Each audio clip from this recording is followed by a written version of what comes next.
What are the Marlins doing?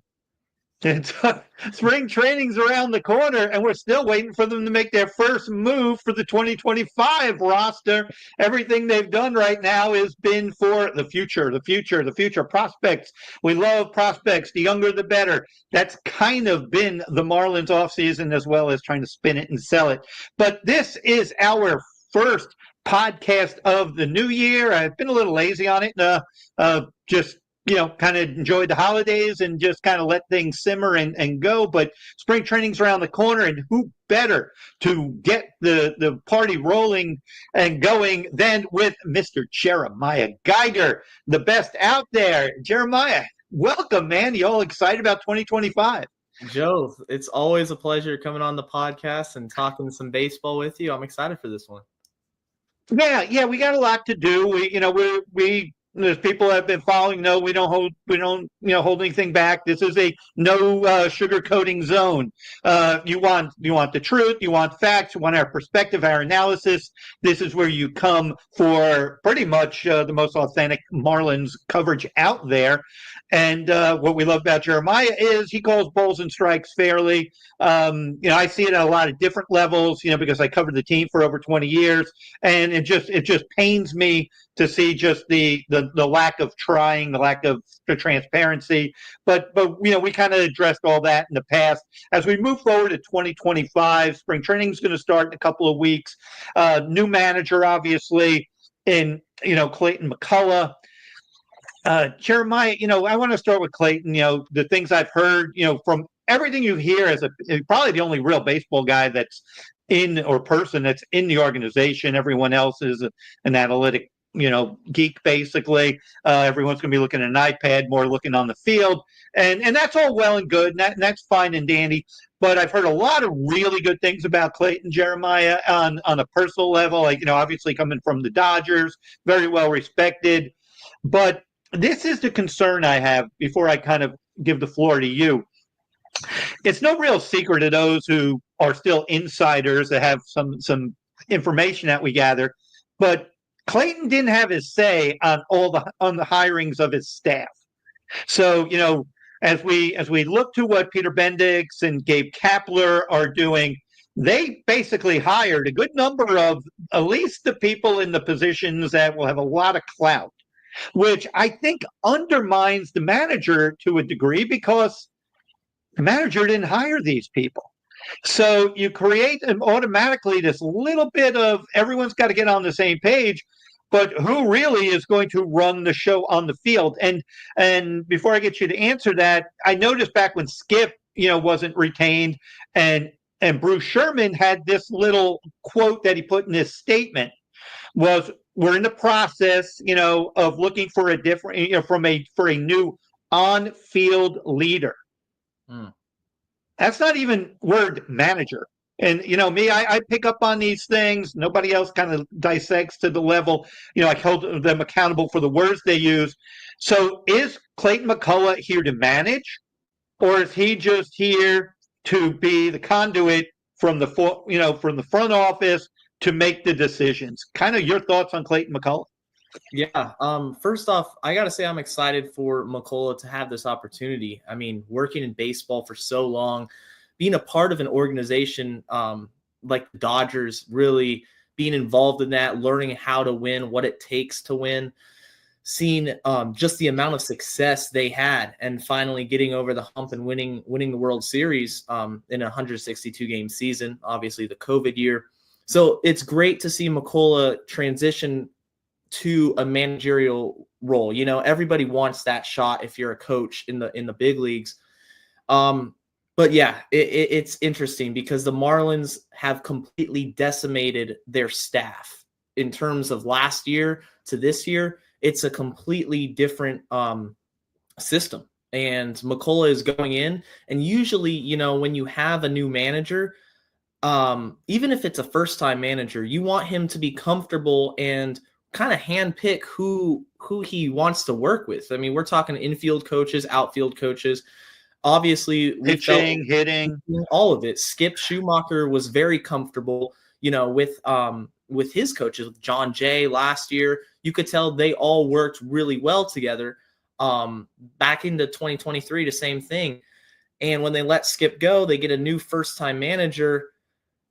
Now the question is, how are these pieces all going to mesh together? Okay, because we're going to have different philosophies. You want everybody to be on the same page, but ultimately the guy that's going to be taking the fire if the Marlins, inevitably start losing games will be McCullough. I mean, it's going to be the buck stops here. He's the manager. How many years does he get? Is he going to get a fair shot? It's too early to tell. It's too early to tell. That's why it's going to be a really important spring training for Marlins fans to watch and for the coaching staff as a whole to really be able to get their philosophies ingrained within the organization. And keep this in mind, just their base coach just hired an athletic, a team trainer just hired. The trainer needs to know the medical of 60-something players that are going to be in spring training. So, it's a tough, the staff's been put in a bit of a tough spot. I think this also speaks to why Skip Schumacher did not, come back. I know some people want to say loyalty to Kim, but I think, Bendix used the words when Clayton was hired as aligned with the front office. Clearly they wanted to have a say in Skip's staff, so just keep this in mind, people, as you're kind of saying why, they're transitioning so much. And again, as it's like the culture that they're going to try to build with these young players is going to have to be established by the people, because at some point, this is where, the rubber hits the road for a team. We could play fantasy and look at WAR and every other little metric we want to look at, but these are human beings. And when they're getting in a clubhouse, 60-something probably in spring training, ultimately 26 going to break camp, who is going to be the voice? How's that voice going to sound? How much accountability? How much is patience? How much is being a teacher, developer? Because clearly with young players and young staff, teaching is going to be a big part of it. They're obviously going to inundate these players with a ton of data, where they're just going to be, which all teams have. Everyone has an iPad. Everyone has this access. It's just how much you're going to look at it. You might have a veteran, by example, you might have on another team, let's say Bryce Harper in Philly. He doesn't need the hitting coach to sit on his lap after a strikeout to go over pitch by pitch what the guy was just throwing to him.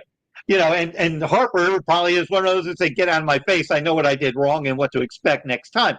But with a young team, how much are these players going to think on their own, and how much is going to be information on the spot? Do not chase, because here it's hard enough to play the game real time without playing it, thinking about, because when you go into the games, when your preparation, everything goes into the game and gets you ready to perform for the 2-3 hours you're playing that game. Well, that's an excellent point. And I think that, for the casual fan, or even the fan that's really, dives into the analytic department, and I do, I love going on to FanGraphs and really researching different analytics, and how they can benefit an organization, benefit a player. And I take note on what teams have the best analytical departments that translate success on the field. The Mariners is one of them with their pitching staff. I absolutely am in love with it, with the starting pitching. To your point, though, when you're overthinking, especially as a position player, I'm going to take this from a personal standpoint. When I played baseball in high school, overcoaching is something that is actually a big problem for young players. Right. Especially you look at the Marlins roster, there's not a lot of veterans. These are guys coming in trying to, essentially prove they belong. Connor Norby is a perfect example. Kyle Stauer is a perfect example. Guys who are kind of up here and saying, all right, 162 games, I'm getting to play every day here in Miami.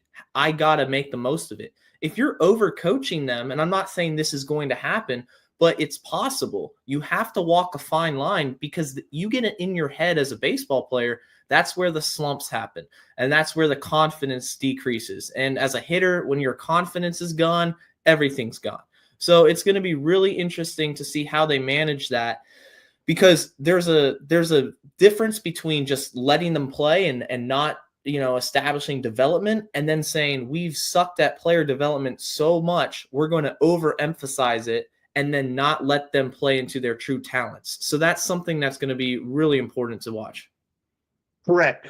And especially if, let's say, a certain player is being, position player who might be in a little bit of a slump, and the manager is thinking one thing, but somebody else on the staff who has a say is thinking something else. Well, that coach on the staff may have directly been hired by Peter Bendix, not by Clayton McCullough. Right. So who's gonna win those little internal battles? I bring up, a lot of players like to me a young Marcell Ozuna, who had a lot of issues chasing early in his career. The one thing Ozuna did really well, even as a young player when he was still getting his footing, was he kind of hit fastballs in the zone. He was like, velocity didn't really blow him away. Where he got in big trouble was chasing. Yeah. And once he really eliminated that to the degree he did, he became this all-star 30-plus homer player who is still, a very, very productive big leaguer. But Ozuna, knowing Marcell, he's not really a big show me the iPad guy. He's a see ball, hit ball guy. A lot of Dominican players are raised, they're not raised with all this technology, so they're not thinking about using that. If they're in slumps, they get out of it by steps they do. Less thinking, more reacting and letting their talents take over. Point being, everyone's different. Some people may really embrace it. I remember Daniel Murphy was one of the first hitters that really openly embraced launch angle. Murphy, when he was with the Mets and wherever Wash, I can't remember where else he went, but it was like he kind of knew hit the ball 95 to 100 miles an hour with a 12 launch. That's over the infield's head. That's usually a hit. Right. Other players would be like, don't tell me my launch angle. I'll see at the end of the day where it is. I don't want to be thinking about it, because now you're deliberately trying to elevate the baseball and you create another set of of problems. So that's something to keep an eye on with these players who really are really open to it, because clearly it's a formula here. They have their metrics. They're gonna go by it. They're gonna be teaching things. Power, exit velocity is going to be big. Eliminate chase. First of all teams do this. So there's nothing really revolutionary that the Marlins are doing. But this, I'm going to throw this theory out at you, and why this is, in my opinion, is going to be. And from what I know internally, they don't believe they're going to be even remotely a contender for several more years. But think about this, Jeremiah. For what we're saying, this could explain why they don't care if they get a bunch of teenagers, and why they're so overemphasizing signing a large international class. It's an indoctrination to a culture they're trying to build. It kind of, from a pitching standpoint, explains moving a Jesus Luzardo. We don't really want people who have been here because they've already have their way of doing things, when we could, say, bring up a kid and say, you're going to throw this amount of sweepers, this amount of spin rate we're looking for, and try to mold them into the type of Marlin player that I think Peter Bendix is hoping will make the team competitive a few years down the road. Well, one of the interesting storylines that I'm paying attention to this season is the pitching staff in particular. After letting Mel Stottlemyre Jr. go, who was objectively one of the best pitching coaches in all of baseball. I mean, his father was a pitcher for many years. Mel Stottlemyre Jr. knows how to pitch. He knows how to coach pitchers. And you part ways with him in kind of a head-scratching move. That new pitching coach comes in. These guys that have been there and seen development over the years. I look at Ryan Weathers in particular. Weathers comes over from San Diego under the tutelage of Mel Stottlemyre. He has a career year last year. Of course, injury, but you saw the talent. I mean, There was talk of him being an all-star. If he had stayed healthy, he was in contention to be an all-star for the Marlins. And that's where I'm looking at, as a pitcher, how are they going to navigate the pitching staff, especially the guys who are used to the same consistent pitching model with Mel Sotomayor Jr., who's not a huge analytics guy, who doesn't stay in Well, tap. he is, but he has analytics he pays attention to. Right, but Mel, what I'm saying is like it was not Mel bending has his. model. Yeah. It's not the, and that's the thing. Everyone has analytics, but they're not all weighing it the same. Not everybody believes in, I'm going to chase I mean, at Boston, throwing remember last year, at least the first half of the year, they were throwing, the most amount of sweepers or spinning the ball way more than any other team in baseball. And it was, having success. It's whether it's sustainable or not over 162 and postseason is another story. But philosophically, Max Meyer got sent down in part, however you want to believe it, for throwing 52, 55% sliders last year in a game where he was very good against the Braves early on, Right. Because you can't, that's not a sustainable number for a guy who had Tommy John and needs to kind of round out who he is and become a more complete pitcher. So he goes back down. We could talk about service time, all that other stuff at a later time about that topic. But if you want to just do a development thing, getting Max to work on better fastball command, maybe the changeup to go with the plus slider, is all part of it. And to your point too, now that Braxton Garrett's gone for the year, it just further depletes the amount of experienced big league arms, and that's to me, and we might as well address the elephant in the room because it's going to come up. Sandy Alcantara will not be a Marlin. By August, he will probably not be a Marlin. That's what I'm hearing. I think it's not a well-kept secret that he doesn't fit a long-term projection with Miami. So what is he here for? Is he here just to kind of keep things rolling until the deadline, and then hopefully by then Yuri doesn't have any setbacks and is ready to go, where you could kind of ease Yuri into returning and giving him time to do that, and then spend August and September hyping up the return of Yuri Perez to try to build as a centerpiece of a rotation for 26. I mean, I'm just seeing it out. So what's kind of your thoughts on the future of Sandy and the role of Sandy Alcantara? Well, right now, the rumors are already out there. Sandy, getting traded to the Giants, that's not going to happen in the offseason. He's not going anywhere. And I firmly believe that, because trading Luzardo with the 3 years left of control was one thing. Trading Sandy is a completely different thing, coming off Tommy John surgery. He needs to get out there and prove he's healthy, because otherwise the Marlins would not be getting the maximum return. That's as simple as that. He will be traded at the deadline. I have no doubt about that. I think you're going to start hearing his name getting mentioned on MLB Network, in May. Yeah. Probably the same thing with as Luis last year. Yeah. Exactly. Right now, you got to feel for Sandy. He was loyal to Miami. He took a team-friendly extension. Pitched, got hurt. Had that playoff season, but was hurt, couldn't pitch in it. And then they tore it down right when they finally reached the playoffs. So now he's sitting here. You got to think he wants to get out of Miami. I mean, selfishly, he will never say that, but it's going to happen. And right now, I think his goal is focusing on getting healthy, pitch the best he can, because that's all he does. He's a hard worker. He knows one thing: every fifth day he's going to take the ball and try to go the distance. He's old school. I love it.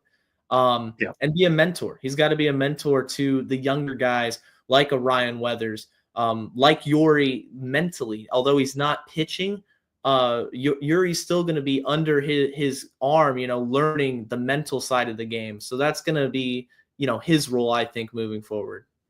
Well, that's an interesting point you mentioned, because what if he is preaching what they're not doing? And that's the thing, the whole philosophical thing, it could be counterproductive if not handled properly. And we know Sandy's a competitor. He's very headstrong in terms of wanting the ball. who's he going to even trust? He had a real trust with Mel, with the pitching staff, with the coaching staff. Clearly can't have much of a trust for the front office because they didn't put a competitive team in front of him during prime years of his career.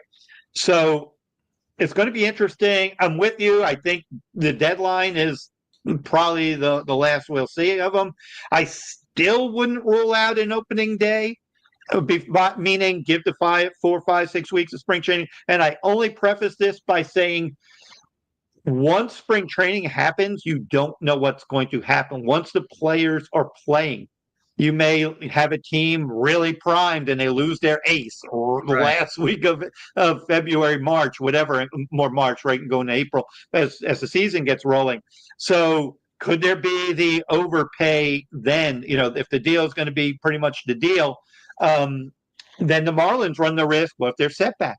What if they don't really want to carry the $17 million? And I know it's not an astronomical number for his value, but clearly for their budget, there's no reason for him to be on this team, with that budget. They probably want to get rid of that contract, as much of that contract as they can, even if it means, like you say, a June, a May, so I don't rule out. I think the odds are substantially lower he'll be traded by opening day, but I don't completely rule it out for what I stated is you don't know.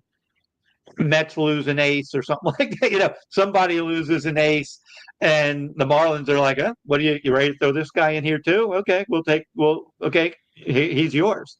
That's how I kind of see the Sandy situation. With the philosophy change, really quickly to touch on that, when you have a shift in the analytics you're looking at, the whole department, and Mel Stoudemire used whatever metrics he was looking at, whether it's extension, vertical approach angle, whatever he's looking at, internally. Could have been sequencing. It could have been. It could even be something as simple as that. Right. We don't know, but it's different from what this new regime is doing.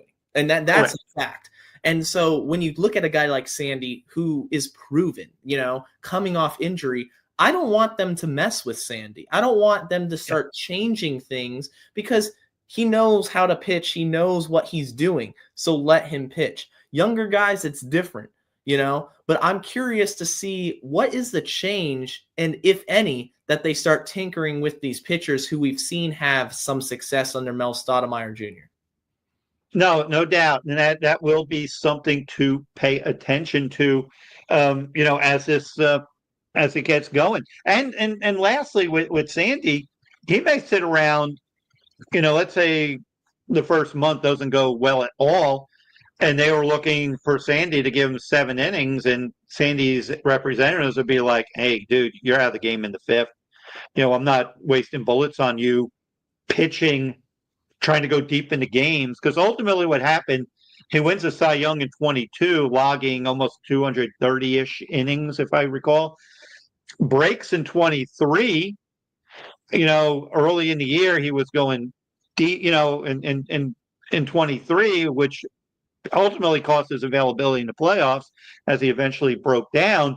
They may be like, hey, we're not going to push him coming back from missing over a year for an organization that's not necessarily going for it. So it would be different if you're on a wild card caliber team. If you're, and every win, those wins early in the year matter as much as late. You don't really want to piss away. I mean, look at the NL last year when you had 3 teams with 89 wins, and one of them didn't make the playoffs. Yeah, based on tiebreakers. So so teams are going to be really focusing more on doing damage against the Marlins early, not really taking the teams you should beat. Previously, and this is a change from when I was on the beat, is there is a pace to the year and a pace to the season. I don't really usually get too excited about the first 100 games. You kind of become who you are more around June 1st. But a lot of stuff has changed with the tiebreaker. So these teams, you may find that, heck, if I got Miami, if I'm coming in from, let's say I'm San Diego and I'm going to be in a wild card position, and I'm coming to Miami and Atlanta. and the Braves are playing well, and I gotta go into Miami with 3. You got to take care of And business. then even if I go 1-2 in Atlanta, I'm 4-2 road trip. Right. So you may be going for those games to really hammer home winning in Miami. As you kind of, with the tiebreakers being what they are, you got to pay attention when you're playing the teams that you might ultimately be, bumping heads with at the end of the year. And to your point on that, when it comes to beating up on the bad teams, I think right now we know who the bad teams are. I don't think there's going to be a surprise team that's going to be, 30 games under 500. We know who it is. We see the people that are spending. We see the player development teams that have succeeded. And we kind of know who's going to be in contention or not. I don't really envision, especially in the National League, a team that is going to kind of come out of nowhere and surprise people. I think the Nationals is my pick, but I don't think they're in terms of baseball. I think the rest of the organizations know what the Nationals have, and they have a good young core. You look at a team like the Rockies or the Marlins, they're losing 90 games minimum, and that's just the way it is going into the season. The rest of baseball understands that. Yeah, and it's just how it shapes up. And there's the other thing: when you already are minus Luzardo, minus a Brax Garrett. First of all, those are 2 lefties for your rotation, which I thought was a real advantage for Miami. The lefty, especially out of the bullpen, when they had lefties going and they could come at you with Puck and Tanner Scott and and Nardi. They really present a lot of problems. Because a lot of really good teams have very good left-handed hitters. So they really kind of neutralize there. Now you're not just down 2 lefties, but 2 lefties who at a couple of years back were giving you innings. So you're down to Sandy, you're down to Ryan Weathers. I know that they're really pumping up Cabrera, and we know Edward, has a really good arm. But this guy has more injury history than probably, most. And so a lot's going to be expected of him. Max Meyer, who I still feel more as a profiled reliever, but clearly is going to have to start. He's going to be a guy that's going to be coming out of the chute. Now, these guys are going to be fighting tooth and nail in spring training to make the rotation. So they're not a little bit different than, let's pull a staff with veterans where even if your projected 1, 2, 3 starters have bad couple of spring training outings, no one's that alarmed because they're getting ready for opening day and they've got track records and they got guaranteed rotation spots. So is another reason why I'm big on yes, you can catch lightning in a bottle and what if this is the biggest surprise in MLB history and the Marlins somehow sneak into the wild card. This is why last year when we look at 24 and why I was so critical of not going for it. If you don't do anything, you're not going for it because you need so much in place in terms of depth, in terms of expectation to get to the finish line. You don't just usually luckily get there. You need production, you need layers of depth that come in over the course of the year. Whether it's via trade, whether it's a minor leaguer that comes up and steps up, you kind of have to have all that in place. The real contenders right now are looking at that 26th, 27th man, meaning who's that backup infielder? Is that backup infield better than the backup infielder that, Arizona or San Diego or New York or Philly has? Because those teams are all going to be looking, they don't want to be a backup infielder away from losing a big game that keeps them out of the postseason. Yeah, it's the little things. When you're talking about the elite teams, like you said, it's the little things. The Marlins have just a complete astronomical world of problems compared to the wild card teams. I mean, I still can't believe, Joe, we're looking at 2 years ago. Arizona and Miami finished with the same amount of wins. Miami actually won the tiebreaker, so they had the 5th seed, and Arizona had the 6th seed. So technically finishing ahead of Arizona. Look at where Arizona is right now. It's Yeah, they went to the World Series, and they got $194 million payroll, a $210 or so million free agent pitcher. Right. And the Marlins can't keep Luzardo at $7 million. Yeah. Or It's comical. 625, whatever y'all know. And And the they're thing not about a big it, market team. They're not. yeah. So how do you? So if we want to turn to the point of spending, Jose Leclerc signs for $10 million with the A's. Yeah. He would be the Marlins' like second highest paid player. The Sacramento A's. Yeah. Yeah. And like, think about that. If Leclerc is foolish spending, this is where the market is. And that's my point with all these people are like, oh, that's foolish. That's the market. Like if you can't pay $10 million for a reliever who's had some success, when are you ever going to think you're seriously going to contend or compete? Because everybody that you're hoping, the Connor Norbys and stuff, they're hoping to get paid. They're not just wanting to. They don't want to just be the little engine that could and be spite the naysayers and go to the playoffs and be perfectly happy making $700,000 a year. Right. They want to win and get paid. That's why so many teams extend players in their ARB years or right before they hit ARB. Look at the A's. You mentioned them. Brent Rooker, he signs, I think it was 5 years, 56 mil. I might be off on the number, but it was a good chunk of change, And he went on Twitter and said, this wasn't free agency. I made a decision, that gave me a bunch of money right now. It puts him in a comfortable situation. And a lot of players don't do that. But I take Cleveland, for example. I was having this debate with people on Twitter earlier. Cleveland should spend. I'm not saying they shouldn't. But you know what they've done? They've spent on guys who are homegrown or who they've had in the system. Jose Ramirez. And we want to talk about bullpens. Emmanuel Clase. So free agents, forget the free agents for a second. Who are the Marlins going to extend internally? Nobody. They traded them all away. They traded away Jazz, who fans said should get an extension. They traded Arias away. They traded Jake Berger, who's in pre-ARB. Luzardo, homegrown kid, won't get a contract in Miami. Bye. Does anyone really think they'd extend Yuri? I don't. I doubt it. Why would Yuri extend? If nobody else is, why would you extend?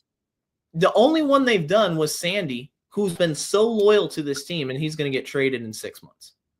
Yeah, but that wasn't Peter Bendix's model. Right, exactly. Still the Bruce Sherman. That was Kim. In that the Kim, the end of the Jeter, whatever exactly it was. But that was at least feeling that you can bring in or keep players and add to players.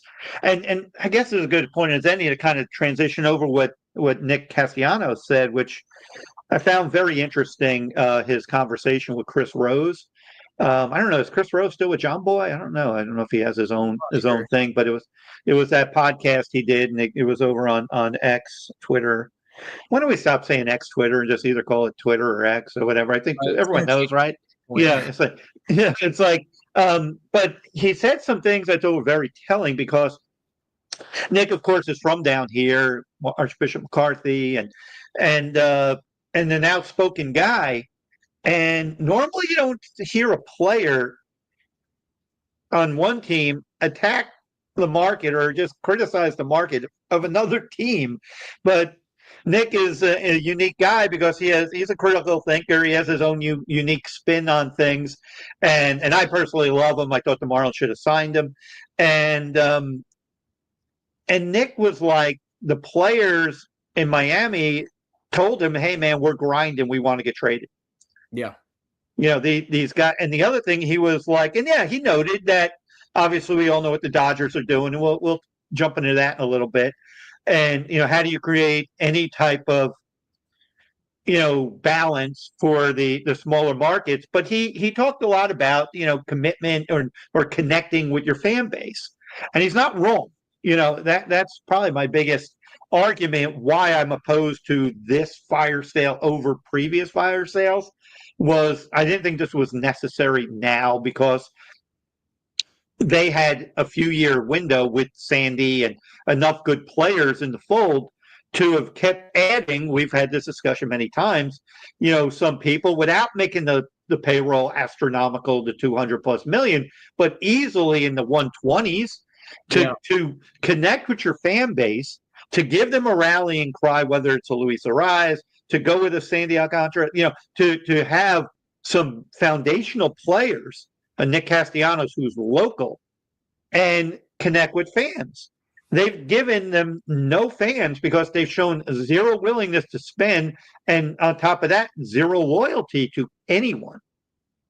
Yeah, it's one of those things where you look at the spending numbers around the league, and we're not going to sit here and tell you the Marlins should be the Dodgers or the Marlins should be the Mets. No, not at all. But there is a level of, discomfort if you're a fan, and quite honestly, distrust when you hear the Marlins, the last 3 or 4 years building up. Hey, we got this kid, Yuri Perez. We got Jesus Luzardo, who's turned it around. We have Sandy Alcantara, who just won the Cy Young in 2022. And you're like, okay, this is one of the best rotations in baseball. And if you remember the problem with Stanton and Yelich and Ozuna's, they never had pitching apart from Jose. So they finally get a pitching staff with depth, and a really quality bullpen. You make a playoff run in spite of that offense, and then you do nothing. And then guess what? Not only do you do nothing, you subtract. You break the pitching down. Luzardo, gone. Braxton Garrett gets hurt. Yuri gets hurt. There you go. There's 2 more that's gone. But you wave the white flag. The pitching rotation that was a strength for the Marlins and something you could build around, and quite honestly, most teams would have built around. It's not going to exist. It's just not. No, I think they got a little cocky, and I think, we're seeing some of the people, the data cult, as I call them, they're all like enamored with spin rate, or some 19, 20-year-old in low A ball has got a pretty good K per 9. They're touting these players as future big league stars. All teams have guys with stuff. Right. All organizations have guys who throw 95. The Tampa Bay Rays don't even scout anyone if they're not throwing 95. Right. But not everybody that gets called up to the Rays is a superstar. Not every 95 is the same. Not everybody's, yes, it's fine. It's great and fine to look under the rocks and find a real talent that it makes evaluators really happy when they can get that, but that can't be your path to sustainability, because you're just hoping and you're just banking on long shots. I'll bring this back to when one of those fire sales that they did in the Loria regime after the 2005 season, when in 2006, when Jack left and Joe Girardi became the manager, and they got really at like a $15 million payroll, and they got really young. They traded everybody but a young Miguel Cabrera and a young Dontrelle Willis. And part of the thought process was, in letting Juan Pierre leave, was they in their minor leagues had a left-handed hitting outfielder, center fielder named Eric Reed, not to be confused with the Eric Reed of the Miami Heat broadcasts. He was a similar model player to Juan Pierre. He actually was foot speed faster than JP, better throwing arm. If you look up his minor league numbers, pretty good. And in fact, when he got up to the big leagues, never had a career. And Juan Pierre had like 22, 23, 2,400 hits in his career, 600 stolen bases, ended up getting a lucrative $40, $50 million contract out of LA, World Series, contributor, a great player on the 03 through 05 Marlins.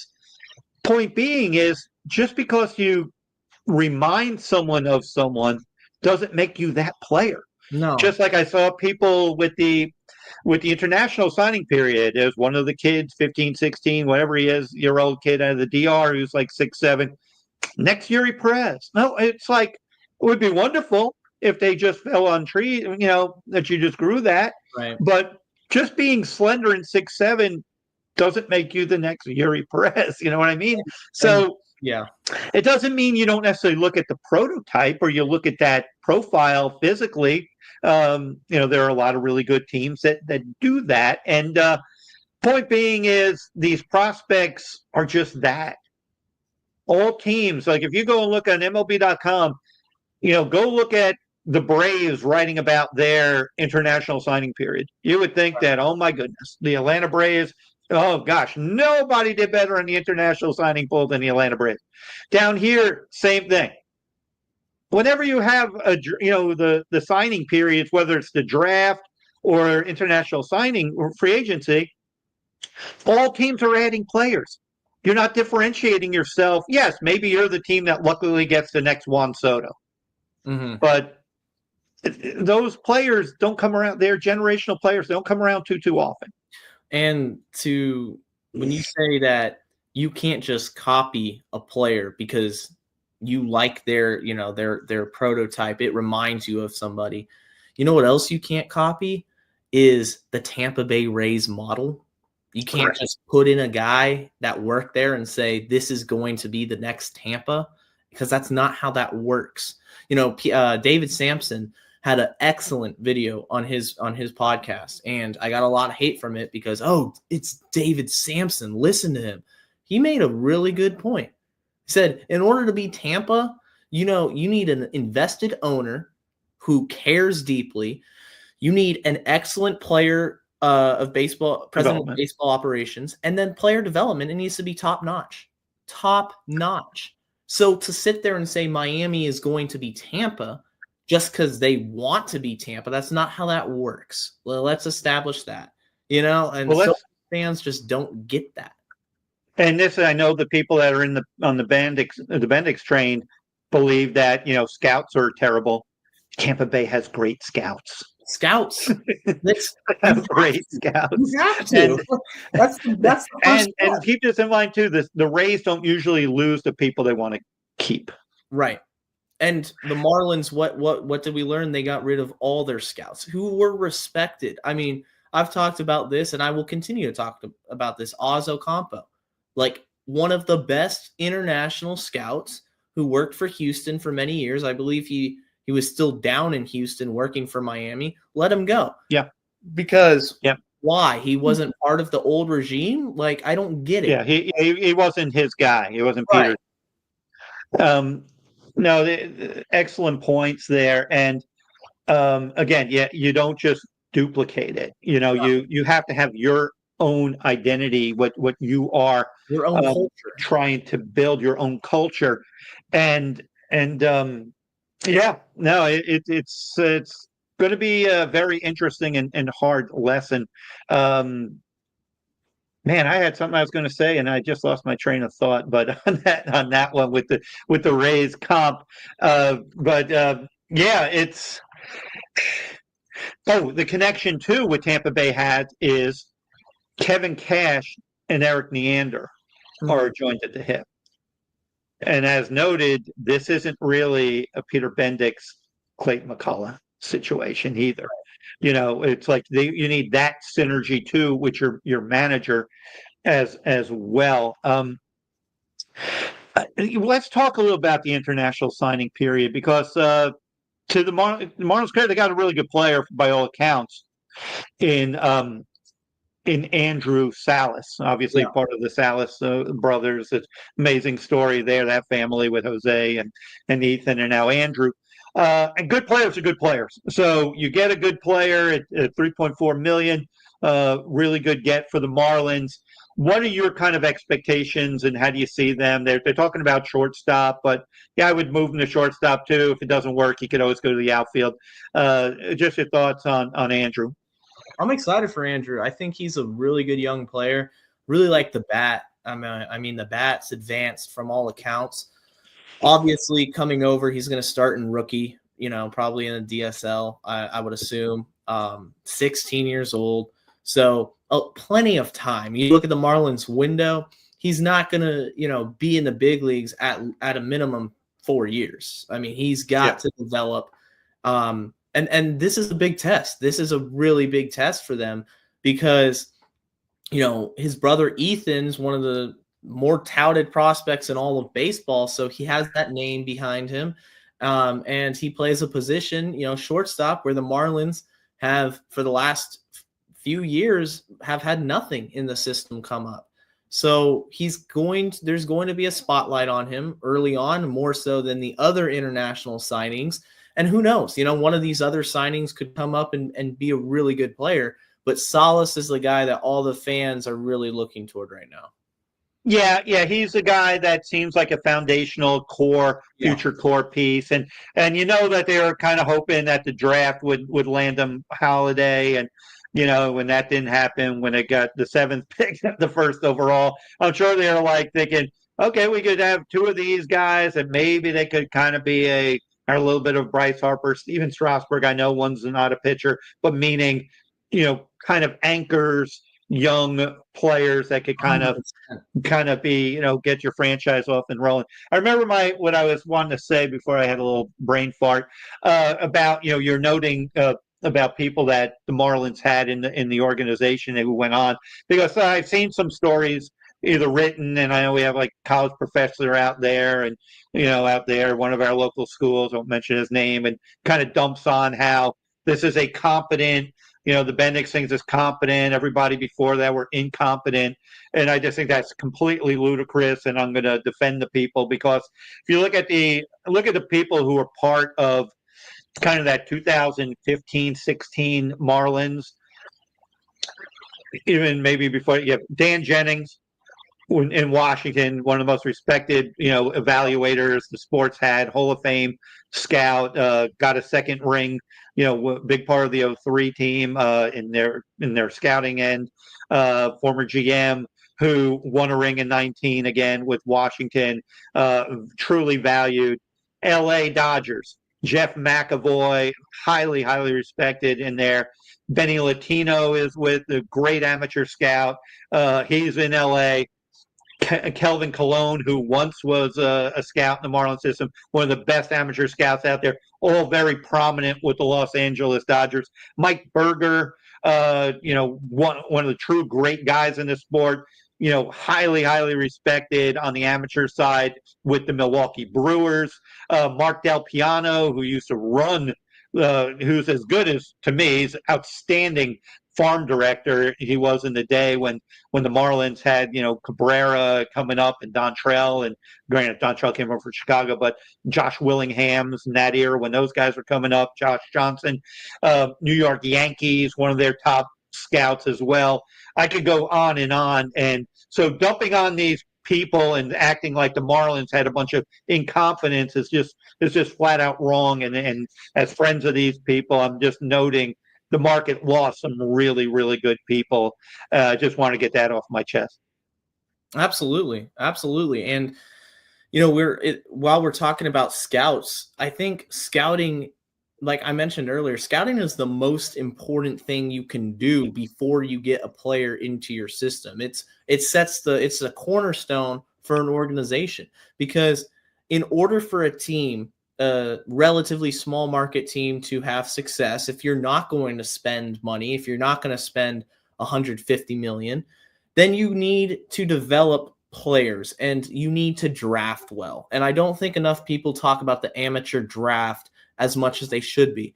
And it's something that I'm kind of passionate about, is the amateur draft, because there's so many good players and so many good organizations that have built through the draft. The Astros set their decade of dominance built through the draft. You look at their farm, it's not that highly ranked, but at the time when they got Carlos Correa, Alex Bregman, I mean, these guys are legit. They have Hall of Fame potential. And the Marlins have a new scouting director, new guy in charge of the draft, Frankie Pilieri. I wish him the best of luck. I didn't like last year. I did not like how they Just an average. It was nothing sensational about the draft. Right. And so that doesn't mean a player or two can't come out and become a really good big leaguer. But just if you're going to, by all objective measures, it was a very bland, C type grade draft for a team that needed much better. And now you have a better position this year. So I'm interested. You didn't get the first pick. You didn't get the second. You got the 7th. All right. It is what it is. Let's go out and get a franchise-changing player with that number 7 pick. Do your scouting, do your homework, because you only pick in the top 10 every so often. If there's teams out there picking 15, 18, 20, and still having success and hitting on these picks, you got to hit at 7. So it's really important to scout and make sure you got a plan before the draft. Yeah, and this, you could go back and forth on what's the best philosophy, because you could. The thing that's interesting about the MLB draft compared to every other draft, the NFL doesn't really operate this way. Usually, you're not going to have a franchise caliber quarterback go 30th. Now, again, we Tom Brady and all that other stuff. Wouldn't Dan Marino a lower pick first? Usually, the best players are taken there. In MLB, it's signability. Yep.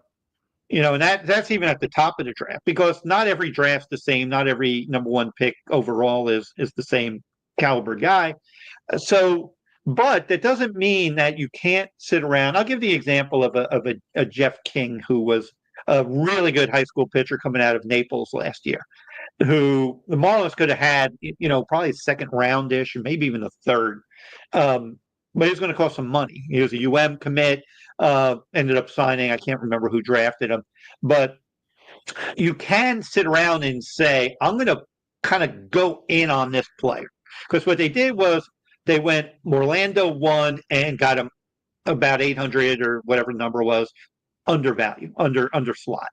And they kind of went a little bit over slot for the second pick, Johnson. And, they kind of orchestrated, tactically it was okay what they did. But there are times you could sit around and say, some player's going to say, I'm the 15th pick. Look, I got NIL money. I could go to Clemson. I could go to Vandy, Tennessee, whatever. So you got to pay me, $1 million over slot to get me. But if you believe that guy is the guy, pay the $1 million over and get it. Go over slot. Now you're going to be, diminishing your total pool number. But do you go with more of yes, if that player doesn't pan out, and you threw all your eggs in one basket, and you blow the pick. But I almost would respect that more. Get who you want. If you think that's a Jack McKeon inmate. If you feel that player gets the difference, go get the player. Don't do. Jack was that way because a lot of teams do this with non-roster invitees. They'll do it with a bullpen. Maybe they're looking for a 6th, 7th inning guy, and they'll sign like 8 and non-roster invitees that all played it and had some measure of success in the big leagues, and they'll dump that. Instead of giving $5 million at the time, it'd be probably $10 million, because you're looking at Leclerc being at $10 million. But if your conviction was Leclerc can nail down that 7th inning for you, and it's $10 million, you're not happy necessarily paying 10. Maybe you think he's worth 7. You still do it. Rather get the guy who's going to be impactful, rather than kind of throw nickels at the guy and hope that you catch lightning in a bottle and one of those 6 relievers you bring in becomes who you were unwilling to pay the money for. Especially this year, especially at 7. I mean, 15 was different with Orlando, and I understood why they did it. I personally would have went a different route, but like you said, at 7, now it's your second full season as the scouting director in charge of this operation. Go get your guy. And we're starting to see them do it. And for the record, I don't hate Bendix. I think that he needs time, but the time, what I wanted to talk to you about is the time frame, because in my estimation, when I look at this organization, I look at the draft, I look at the prospects they've acquired, who they've traded away. I don't see a scenario in which this team is good until 2027. That's even optimistic. That could be optimistic. Yeah. Yeah. But you know what I'm saying? That Right. might be more than they think. This is my beef. And again, I have nothing personal against anybody. It's just my loyalty is to the market and to what the fan base and the organization, what they're doing to it. And the fact that we've discussed it, and I've flat out said it. He lied from day one. 100%. So your credibility is what, and the stuff, and it's not just me. A lot of people around the league, whenever he talks, they're like, "What's he talking about?" He doesn't necessarily convey a lot of conviction to believe Politics. what he's preaching. 13-minute press conferences where he dances around questions. I mean, this is, so he's brought that on himself. That's where I don't give the pass. But to your point, yeah, I mean, this is the other thing is when you sell an owner on a 5 or so 6-year rebuild, you give yourself all this room.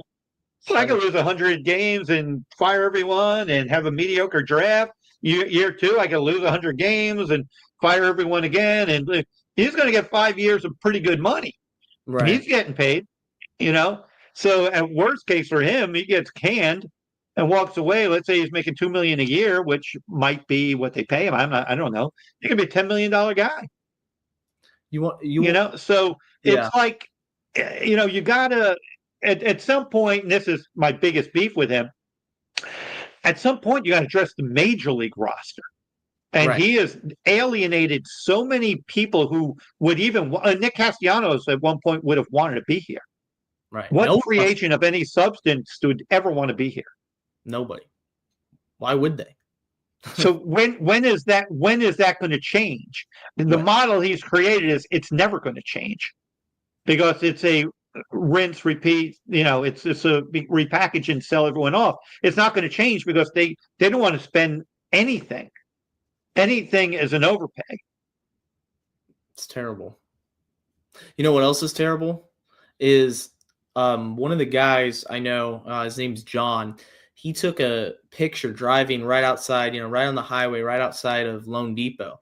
Takes a picture of the roof on Lone Depot. This is up on my Twitter. The roof is moldy. Like there's green stuff all over the roof. They're not even paying people to clean stadium maintenance. Like it's unbelievable. It's a disgrace. Like when people show you who they are, believe them. Yeah, that's a disgrace. The stadium. Yeah. Well, I got an email today. The monster truck is coming in a couple of weeks. So that Lone Depot is going to has there. And I'm all fine with it. Use the building year round. If you want to have monster truck events there, if that's going to supplement to pay for some bills, so be it. But this is a big league market. I really don't think the fan base has much of an appetite to hear that somebody in single A or double A hit the ball 109 miles an hour. So buy your season tickets in 2029 because that player is going to come up, 80% of the league is 109. We just want accountability. We just want transparency with the fans. And like you said, Bendix hasn't done it. I applaud him for some of the trades he's made. I think they've got some good talent in the minor system that I'll be, paying attention to. But please just be honest. We're people. We want honesty as fans. We want transparency. Yeah.